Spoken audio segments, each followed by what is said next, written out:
Welcome. The time is finally here. The time you guys have been waiting for a long time for this production to be done.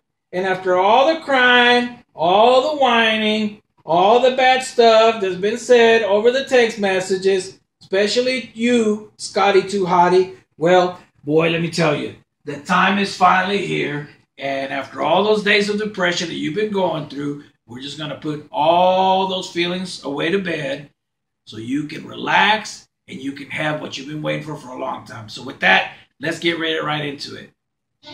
The 2014 season saw 3 newcomers come into the league, and let me tell you, one of them started red hot at 4-0, and he looked like he could go all the not so fast, because after that he threw it into reverse, and he went bark. He ran himself right out of the playoffs at 5-8, no dance.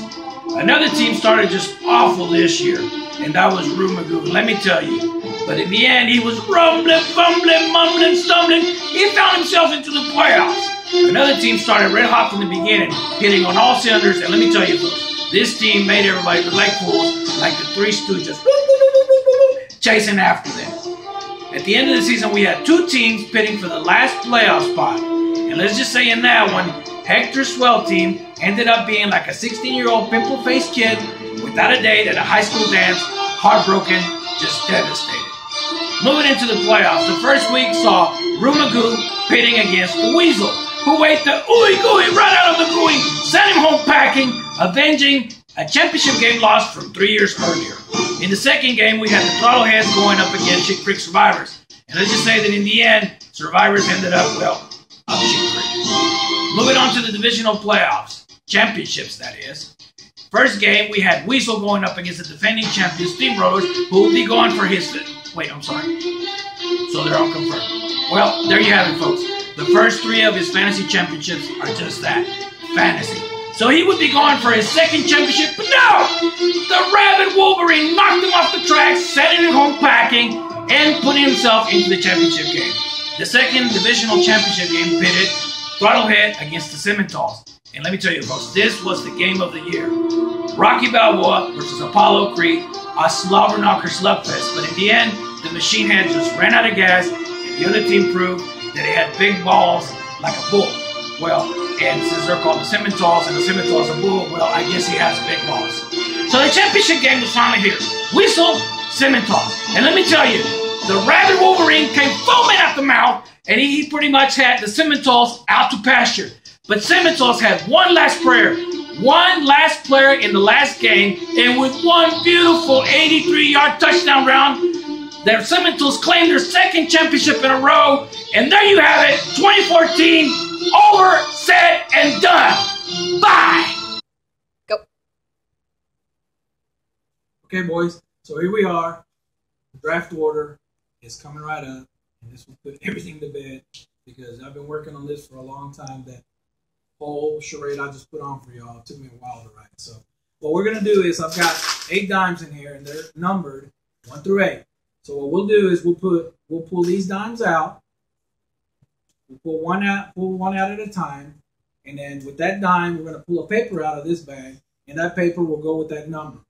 Once we get all the dimes pulled out with the numbers and the papers, we'll rearrange them 1 through 8, and then we'll go back from 8 to 1, revealing who gets what pick at what point. Okay? So here we go.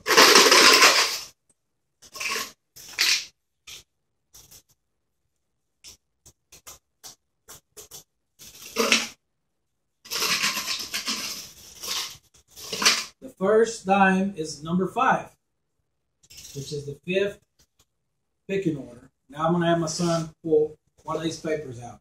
Pull only one out. Only one, yes. Okay, so this will be the 5th pick. Put it right here.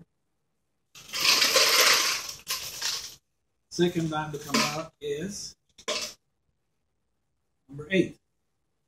So we'll have him pull out another paper. This will be the 8th pick.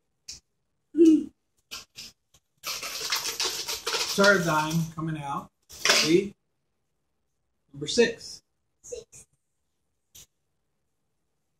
Pulling out a paper.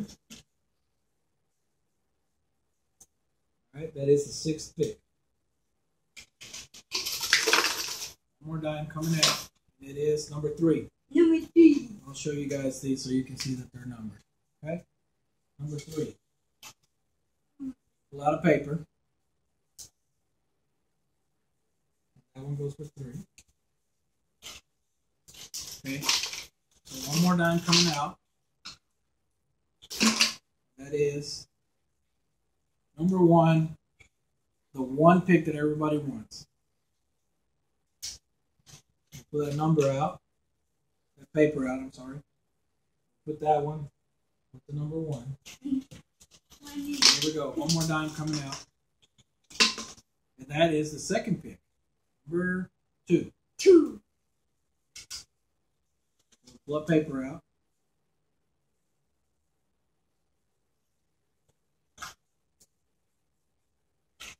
Pull the dime out. And it is pick number 4. Pull the paper out. 1. Okay. And with that, we know that the last dime is number 7. That's 7, 8. And that's the last paper that we have.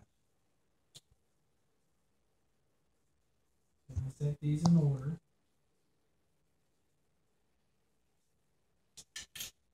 That doesn't count. And you guys can see that we have 1 through 8 pulled out. And that will take us into this. Let's go ahead and start revealing some of these. Oh, this is...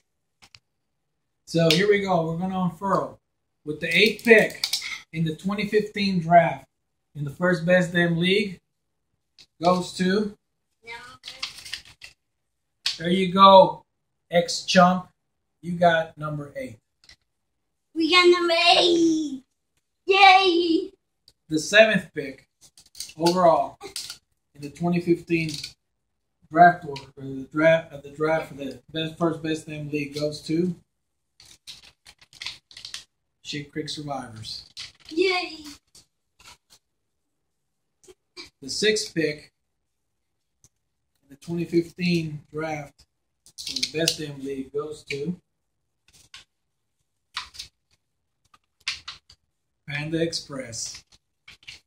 Kitty Beta. The 5th pick in the 2015 draft for the Best Damn League will go to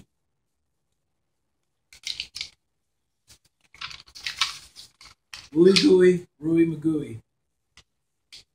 That's the fucking news. The 4th pick in this year's draft, the Best Damn League will go to Weasel, the Rabid Wolverine. The 3rd pick in the 2015 draft in the Best Damn League will go to myself, the Simmental, and that sucks ass. The 2nd pick in the 2015 draft in the Best Damn League goes to Goat Killer. And that only means one thing, that this year, the first pick goes to one lucky bastard named Hector and his swell team. So there you have it, guys. There is the draft order for the 2015 league year. See you later.